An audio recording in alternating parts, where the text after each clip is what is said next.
Halo semuanya, bertemu lagi kita di channel ini bersama saya Alfred Edward Penuntun UU. Pada kesempatan kali ini kita akan membahas kisi-kisi soal pedagogik pada PPG tahun 2022. Jadi pada tahun 2022 ini pemerintah memberikan kesempatan kepada rekan-rekan guru yang sudah memenuhi syarat untuk bisa mengikuti program profesi guru dalam jabatan tahun 2022. Nah, sekarang sudah mulai berlangsung gelombang pertama pretestnya.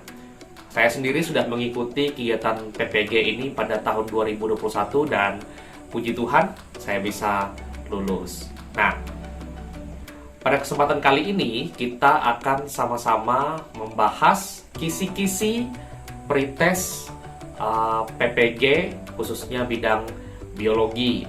Jadi seperti yang kita tahu itu kisi-kisi itu terdiri beberapa bagian soal. Jadi bagian pertama itu ada yang karakter ya, tentang karakter guru, kemudian yang kedua itu pedagogik, dan yang ketiga profesional. Nah, pada kesempatan kali ini kita akan membahas yang bagian pedagogiknya, khususnya pada teori-teori seperti teori gaya belajar, teori Piaget, dan perkembangan moral menurut Colbert. Nanti juga kita akan membahas sedikit dengan menggunakan contoh soal supaya kita lebih memahami. Jadi tujuan saya membahas teori-teori ini lebih khusus karena pengalaman saya ketika UP kemarin ya, ujian profesi tahun 2021, itu teori-teori ini cukup banyak yang keluar dan juga soalnya itu sangat variatif ya, sehingga lumayan sulit jika kita tidak memahami teori-teori ini dengan baik. Jadi setidaknya ketika kita memahami teori seperti teori Piaget, teori perkembangan moral Colbert ini, setidaknya kita ada bayangan lah ketika kita mau menjawab soal itu nanti. Nah, seperti apa kira-kira? Kita akan langsung saja membahasnya.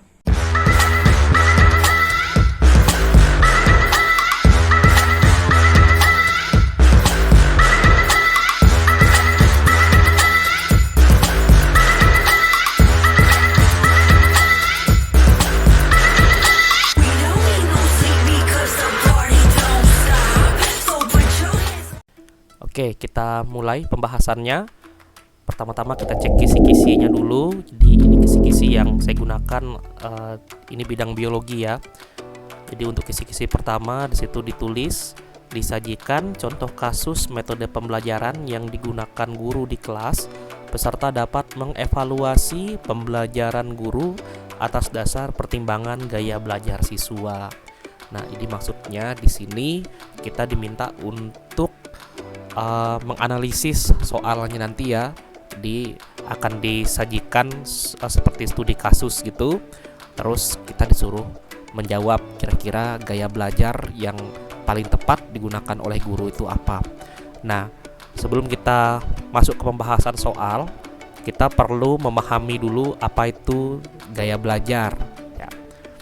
Nah, gaya belajar siswa yaitu merupakan kemampuan dari siswa dalam menyerap materi pembelajaran yang diberikan oleh guru.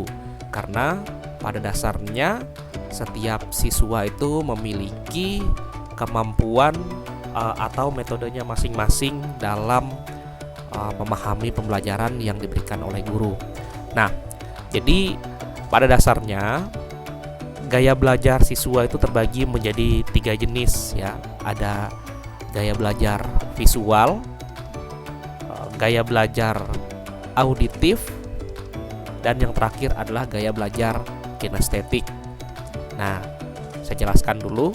Jadi gaya belajar visual adalah gaya belajar yang cenderung menggunakan objek nyata atau secara visual. Jadi siswa atau anak-anak yang memiliki kecenderungan gaya belajar seperti ini, itu biasanya ciri-cirinya mereka lebih suka membaca daripada dibacakan ya.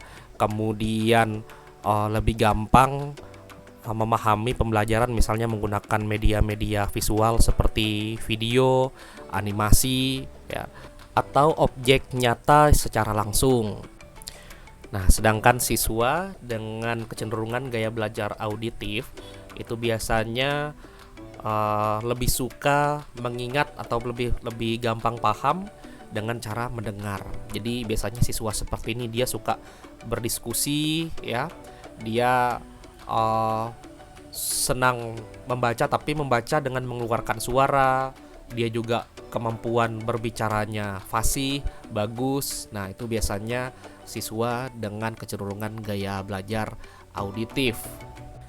Nah, yang terakhir itu siswa dengan kecenderungan gaya belajarnya kinestetik. Nah, biasanya siswa-siswa dengan gaya belajar seperti ini dia lebih paham jika kita melakukan praktek secara langsung ya. Nah, jadi biasanya lebih suka kegiatan-kegiatan di luar seperti kegiatan olahraga ya, observasi lapangan dan sebagainya. Intinya dia menggunakan gerakan tubuh ya, banyak menggunakan gerakan tubuh. Nah, biasanya ada juga siswa seperti ini ketika disuruh menulis dia sulit. Disuruh menulis, tetapi ketika disuruh menceritakan secara langsung dia mampu menceritakan apa yang ingin dia sampaikan itu dengan baik. Nah, biasanya siswa dengan kecenderungan gaya belajar tipe kinestetik itu yang seperti ini.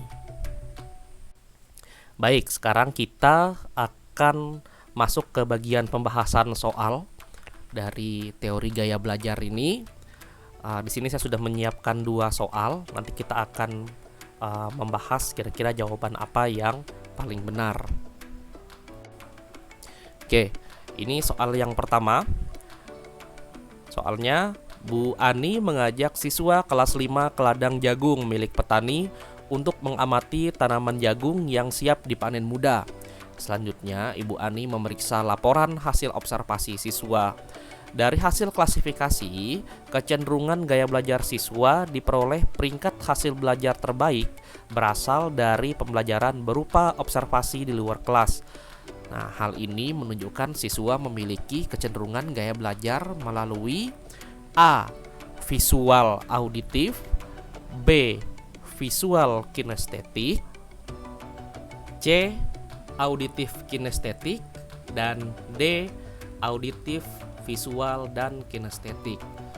Nah, jadi kalau berbicara tentang observasi, biasanya observasi itu merupakan kegiatan yang membutuhkan lebih dari satu indera. Karena untuk mendapatkan hasil observasi yang baik, siswa harus menggunakan indera penglihatan dan indera pendengaran. Nah, jadi kalau dilihat dari soal ini, kita bisa mengetahui bahwa jawaban yang paling benar dari pilihan jawaban yang ada adalah pilihan jawaban A, yaitu visual dan auditif. Itu jawabannya. Nah, sekarang kita lanjut ke soal nomor 2. Di situ ditulis, Budi merupakan siswa di suatu sekolah. Budi memiliki kesulitan dalam mengikuti pembelajaran di dalam kelas, tetapi sangat bersemangat dalam kegiatan praktikum maupun kegiatan lainnya di luar kelas. Dari kasus di atas, gaya belajar yang paling tepat untuk menggambarkan Budi adalah A. Auditif, B. Kinestetik, C. Visual, D. Verbal, dan E. Matematikal. Nah, sebenarnya kita tinggal fokus saja ke jawaban A, B, atau C, karena yang diminta itu kan 3 itu tadi, yaitu auditif, kinestetik, dan visual. Nah, kalau kita lihat si Budi ini kan bersemangat dalam kegiatan praktikum. Nah, praktikum ini kan jelas kegiatan psikomotorik ya. Artinya berkaitan erat dengan praktek atau menggunakan anggota tubuh. Jadi jelas kita tahu bahwa jawabannya adalah B, yaitu kinestetik. Nah, itu tadi merupakan contoh dan pembahasan soal dari kisi-kisi pretest PPG nomor 1 tentang gaya belajar. Oke, sekarang kita masuk ke bagian kisi-kisi yang kedua. Nah, kita lihat dulu indikatornya. Di situ dituliskan diberikan ciri-ciri perkembangan pada anak, peserta dapat menentukan tingkat perkembangan menurut teori Piaget. Nah, penjelasan singkatnya adalah soal ini berkaitan dengan teori yang dikemukakan oleh psikolog J. Piaget. Nah, si Piaget ini mengemukakan teori tentang 4 tahapan perkembangan pada anak. Nah, supaya lebih jelasnya, kamu bisa melihat langsung pada tabel berikut ini. Jadi, 4 tahapan perkembangan menurut Piaget. Yang pertama yaitu tahap sensori motorik, berawal dari umur 0 sampai 2 tahun. Contohnya adalah bayi yang bergerak secara refleks atau instinktif. Jadi sampai pada tahap permulaan pemikiran simbolis. Misalnya kemampuan bayi mengisap, menangis, memegang, tapi belum memiliki kemampuan verbal. Jadi belum bisa berbicara. Kemudian tahap yang kedua yaitu pra-operasional, mulai dari umur 2 sampai 7 tahun. Nah, pada tahap ini biasanya anak-anak sudah mampu mempresentasikan dunia melalui kata-kata. Jadi sudah memiliki kemampuan verbal ya. Tetapi pemikirannya itu masih egosentris dan terfokus pada satu objek dalam satu waktu. Nah, jadi kalau misalnya kita menemukan anak-anak yang berumur 2 sampai 7 tahun ini, biasanya mereka masih belum bisa untuk memecahkan masalah-masalah yang cukup abstrak. Nah, pemikirannya itu masih terfokus pada satu objek ya. Dia belum bisa diberikan soal-soal yang rumit, misalnya matematika yang rumit, itu kemudian pertanyaan-pertanyaan yang membutuhkan kemampuan analisis. Nah, itu masih belum bisa. Kemudian tahap yang ketiga yaitu operasional konkret. Nah, ini dimulai dari umur 7 sampai 11 tahun. Pada tahap ini, misalnya anak sudah memiliki kemampuan berpikir logis ya, dapat melakukan perhitungan matematika sederhana dan mampu mengklasifikasikan benda, entah itu berdasarkan bentuk, berdasarkan warna, atau mungkin berdasarkan berat ya dan sebagainya. Jadi ya di sini kita sudah bisa memberikan dia mungkin pertanyaan yang membutuhkan jawaban kritis, atau misalnya perintah-perintah yang membutuhkan kemampuan berpikir yang logis. Nah, itu sudah bisa di tahapan operasional konkret umur 7 sampai 11 tahun. Dan yang terakhir adalah tahapan operasional formal. Jadi dimulai dari umur 11 tahun ke atas. Nah, di sini biasanya anak-anak itu sudah memiliki pemikiran yang lebih ilmiah ya. Dia mampu mengatasi masalah yang lebih abstrak serta mampu mengkombinasikan berbagai macam alasan untuk menghasilkan pemikiran yang proporsional. Jadi ketika diberikan permasalahan misalnya, nah ini anak-anak ini dia sudah mampu mengkombinasikan, kira-kira kalau saya membuat ini nanti solusinya seperti apa, kira-kira kalau begini akan jadi seperti apa. Nah, itu di bagian operasional formal atau tahapan operasional formal umur 11 tahun ke atas. Baik, kita akan langsung untuk membahas soal. Jadi di sini soal pertama kita yang berkaitan dengan teori Piaget, yaitu saya bacakan ya. Jadi kemampuan berpikir untuk mengoperasikan kaidah-kaidah logika tapi masih terkait dengan objek-objek bersifat konkret merupakan ciri-ciri kemampuan anak berusia A. 0-2 tahun, B. 2-7 tahun, C. 7-11 tahun, dan D. 11 tahun ke atas. Nah, kira-kira apa ya jawabannya? Jika merujuk pada penjelasan sebelumnya, maka jawabannya akan langsung kita ketahui karena sifatnya ada kata kuncinya di situ ya, yaitu bersifat konkret. Nah, kalau misalnya bersifat konkret berarti sudah jelas ya, yaitu pada tahapan usia 7 sampai 11 tahun, yaitu tahap operasional konkret. Baik, kita lanjut ke soal yang kedua. Menggunakan potongan sapu lidi, kelereng, globe, dan gambar-gambar yang menyangkut pembelajaran IPA serta IPS sebagai media adalah sesuai dengan tahapan perkembangan berpikir anak yang dikenal sebagai tahapan A. Anak memahami bilangan dan angka tetapi masih terkait dengan objek bersifat konkret. B. Pengamatan dan penginderaan yang intensif terhadap lingkungannya. C. Dominasi pengamatan bersifat egosentris. D. Kemampuan mengoperasikan kaidah logika yang tidak terikat lagi dengan objek yang bersifat konkret. Kalau kita perhatikan dari soal ini, itu kita bisa melihat kata kuncinya yaitu objek, potongan sapu lidi, kelereng, globe, dan gambar-gambar. Nah, kita tahu bahwa objek-objek seperti ini itu juga merupakan objek yang sifatnya konkret. Nah, dari sini kita akan bisa memastikan bahwa jawaban yang benar adalah A. Jadi tidak membutuhkan waktu lama ya, asal kita langsung mengetahui kata kuncinya yang mana.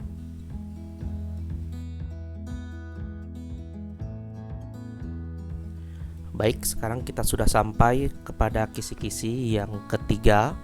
Kita baca dulu indikatornya.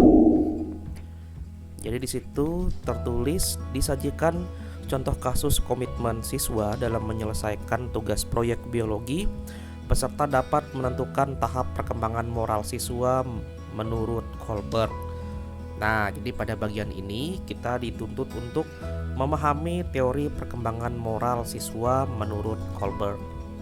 Jadi dalam teori Kohlberg ini ada 6 tahapan perkembangan moral. Nah, mungkin singkatnya bisa dilihat pada tabel berikut ini. Jadi, menurut Lawrence Kohlberg ada 6 tahapan perkembangan moral ya. Jadi dibagi atas 3 tingkat, yaitu tingkat yang pertama adalah tingkat prakonvensional, tingkat yang kedua adalah tingkat konvensional, dan yang ketiga yaitu tingkat pasca konvensional. Nah, masing-masing tingkat ini dibagi menjadi 2 tahapan. Jadi prakonvensional itu dibagi menjadi 2 tahapan, yaitu orientasi kepatuhan dan hukuman dan orientasi minat pribadi. Nah, untuk yang tingkat konvensional itu terbagi menjadi orientasi keserasian interpersonal dan konformitas atau biasa dikenal dengan istilah anak baik, dan yang kedua orientasi otoritas dan pemeliharaan aturan sosial. Sedangkan tingkat yang ketiga yaitu pasca konvensional itu tahapannya adalah orientasi kontrak sosial dan hak individu serta orientasi etika universal. Nah, kita akan membahasnya satu persatu. Untuk tingkat perkembangan moral prakonvensional, di situ diawali dengan orientasi kepatuhan dan hukuman. Nah, jadi di sini manusia itu atau suatu individu itu dilihat dari keinginan dia melakukan atau tidak melakukan sesuatu itu atas dasar pemikiran apakah saya akan dihukum, apakah saya akan diberi hadiah jika saya melakukan ini. Nah, itu jadi orientasinya itu kepatuhan dan hukuman ya, reward and punishment. Nah, sedangkan yang kedua yaitu orientasi minat pribadi. Jadi suatu individu itu melakukan atau tidak melakukan sesuatu itu atas dasar pemikiran kalau saya melakukan ini apa yang akan saya dapatkan. Jadi keuntungan untuk dia itu apa kalau misalnya dia melakukan hal itu. Nah, kemudian yang tingkat perkembangan moral konvensional, untuk yang pertama yaitu orientasi keserasian interpersonal dan konformitas atau anak baik. Nah, di sini suatu individu itu melakukan tindakan atau tidak melakukan tindakan atas dasar pemikiran apa yang orang lain inginkan dari saya. Jadi apa yang harus saya lakukan agar disebut sebagai anak baik. Nah, jadi dia tidak terlalu memikirkan aturan-aturan yang lain. Intinya dia ingin dilihat sebagai anak yang baik sesuai dengan penilaian orang. Nah, itu yang tingkat konvensional yang pertama. Kemudian yang kedua, orientasi otoritas dan pemeliharaan aturan sosial. Nah, di sini suatu individu melakukan tindakan atau tidak melakukan tindakan atas dasar pemikiran apakah yang akan dikatakan hukum. Nah, jadi dia sangat menjunjung tinggi aturan-aturan atau norma-norma sosial atau norma hukum yang berlaku di masyarakat. Dia sudah paham kewajibannya apa, ya, haknya apa. Nah, itu di orientasi otoritas dan pemeliharaan aturan sosial. Kemudian yang ketiga yaitu pasca konvensional. Nah, di sini tahapan yang termasuk dalam pasca konvensional yaitu orientasi kontrak sosial dan hak individu. Nah, di sini suatu individu dia melakukan atau tidak melakukan sesuatu itu atas dasar pemikiran apa yang telah disepakati oleh kelompok. Nah, dia sudah memahami tanggung jawab pribadi saya sebagai anggota kelompok ini apa yang harus saya berikan, apa yang akan saya dapatkan. Nah, itu di tahapan orientasi kontrak sosial ini. Kemudian yang terakhir yaitu orientasi etika universal. Di sini individu ini dia sudah mampu berpikir secara internal. Maksudnya dia mampu melakukan refleksi, dia mampu melakukan internalisasi. Jadi melakukan atau tidak melakukan sesuatu tuh atas dasar prinsip pribadi. Jadi dia mau orang lain katakan apa gitu ya, dia sudah punya prinsipnya sendiri. Jadi dia tidak akan terpengaruh oleh prinsip-prinsip atau aturan-aturan orang lain. Nah, itu orientasi etika universal. Nah, sekarang kita masuk ke bagian pembahasan soal. Soal ini akan saya bacakan. Peserta didik telah memiliki moralitas yang benar-benar diinternalisasikan dan tidak didasarkan pada standar-standar orang lain. Dia mengenal tindakan moral alternatif, menjajaki pilihan-pilihan, dan kemudian memutuskan berdasarkan suatu kode moral pribadi. Hal ini merupakan contoh perilaku moral spiritual pada tahapan A. Penalaran pasca konvensional, B. Penalaran konvensional, C. Penalaran prakonvensional, dan D. Penalaran interkonvensional. Nah, seperti kita tahu jawabannya itu kan hanya ada 3 ya, yaitu prakonvensional, konvensional, dan pasca konvensional. Artinya yang D ini tidak termasuk ya. Nah, kalau kita lihat dari soal yang ada, bisa ditemukan kata kuncinya yaitu ada kata diinternalisasikan. Kemudian ada juga dilihat di situ kode moral pribadi. Artinya apa? Artinya peserta didik ini dia sudah memasuki tahapan etika universal ya. Dia memiliki standar moralitas yang benar-benar diinternalisasikan dari dalam dirinya sendiri. Nah, kemudian juga memiliki kode moral pribadi. Nah, 2 kata kunci ini itu termasuk dalam kategori pasca konvensional. Nah, jadi kita langsung mengetahui bahwa jawabannya adalah bagian A ya, penalaran pasca konvensional.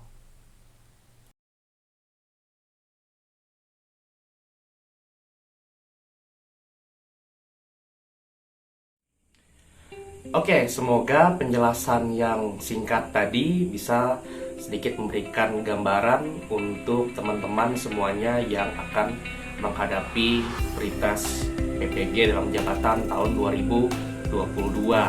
Nah, kalau masih ada yang kurang atau saran kira-kira apalagi yang akan kita bahas di video selanjutnya, kalian bisa kirimkan komentar di bagian bawah video ini. Nanti kita akan lihat apa sih yang akan kita bahas mengenai PPG di video berikutnya.